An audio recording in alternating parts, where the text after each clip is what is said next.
I was the trial judge when Chris Young went to trial in 2012.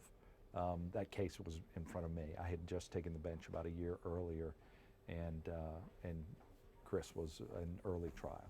Ultimately, I did have to send him to life in prison. It was mandatory. My hands were tied. Normally, a judge has discretion to fashion a sentence that is sufficient but not more harsh than necessary to serve the purposes of why we send people to prison.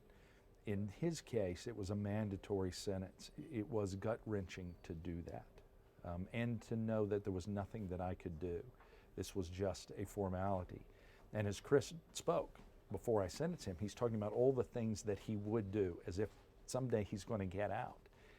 But we all know that you're not going anywhere except to the Bureau of Prisons. And so it was gut-wrenching. And I think that's part of, I think about him a lot. He's going to get a chance to speak, but I kept feeling, keep talking, because the longer you talk, then I don't have to say life. It was horrible.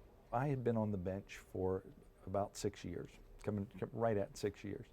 And part of what I saw was this criminal justice system that I thought was unfair in many ways, and particularly with mandatory minimum sentencing.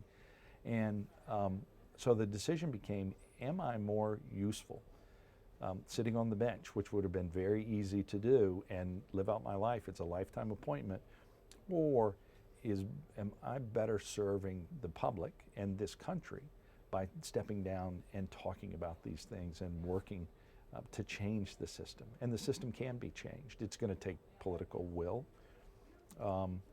but the mandatory minimums need to be reduced, if not eliminated. Chris Young should be released because we've got an individual who's now 30. He's done 8 years in prison now, who has served his time. He's been punished for his crime, and keeping him in prison longer serves no purpose other than revenge. I don't know what purpose it would serve. And so you've got a young man who really has the ability to add something back to society. I think the takeaway message from this is that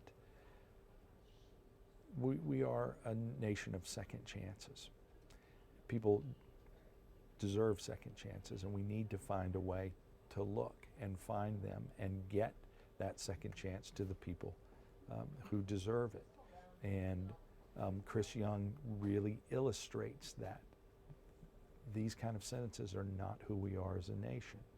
It's not justice for the person who's sentenced, and it's not justice for the rest of us. This country can do better than that.